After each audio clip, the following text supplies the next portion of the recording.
Assalamualaikum warahmatullahi wabarakatuh. Bertemu lagi dengan saya Nur Indah Sahri.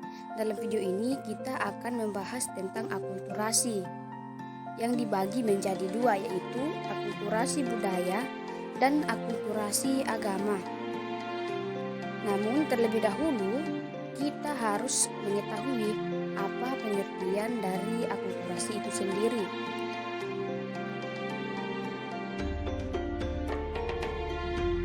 Jadi, akulturasi adalah suatu proses yang timbul manakala suatu kelompok manusia dengan kebudayaan tertentu dihadapkan dengan unsur dari suatu kebudayaan asing.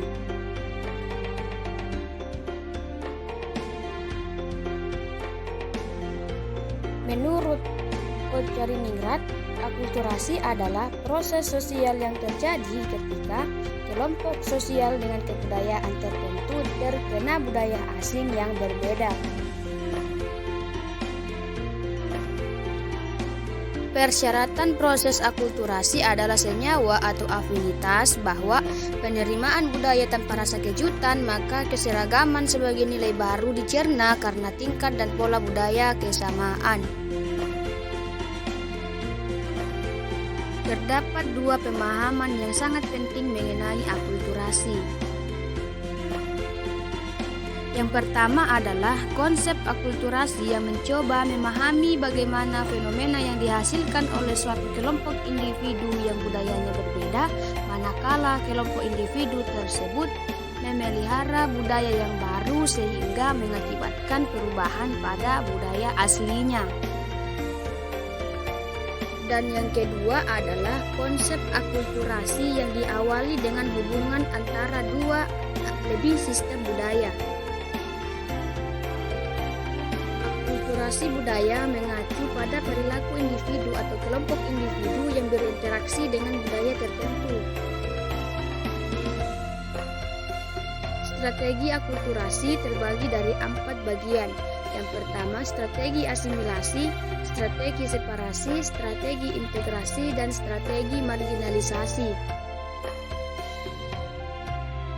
Akulturasi agama pada budaya Bugis.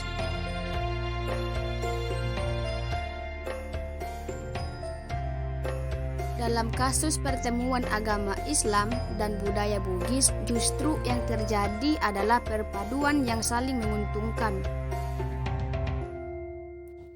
Islam dijadikan sebagai bagian dari identitas sosial untuk memperkuat identitas yang sudah ada sebelumnya.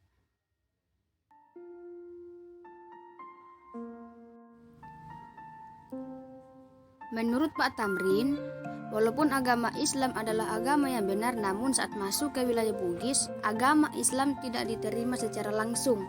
Mereka terlebih dahulu melakukan adaptasi terhadap agama yang baru masuk dalam wilayahnya. Bapak Pida mengatakan agama Islam dibawa oleh para bangsawan dan dibawa ke daerahnya untuk diturunkan kepada masyarakat setempat.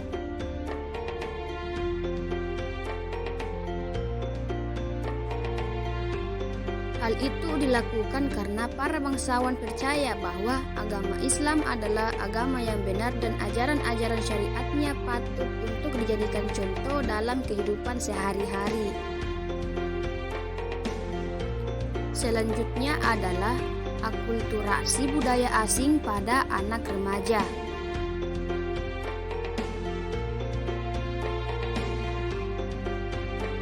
Selain dari pengaruh budaya asing yang terjadi pada masa lalu, perkembangan pesat era globalisasi saat ini semakin menekan proses akulturasi budaya, terutama pengaruh budaya barat. Dengan kemajuan teknologi modern mempercepat akses pengetahuan tentang budaya lain, membawa perubahan sampai ke tingkat dasar kehidupan manusia di Indonesia.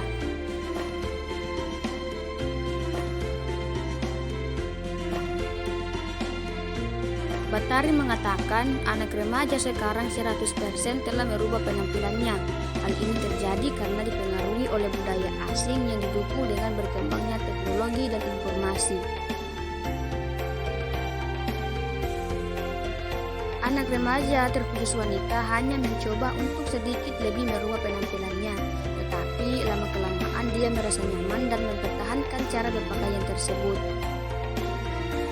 Informan yang kedua yaitu Nurlisa juga mengatakan perubahan anak remaja tidak hanya dipengaruhi oleh teknologi atau informasi, tetapi juga dengan keadaan lingkungan dan tempat ia berinteraksi.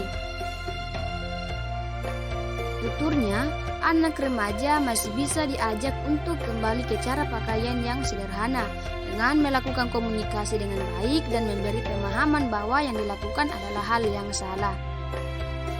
Demikianlah dari saya. Assalamualaikum warahmatullahi wabarakatuh.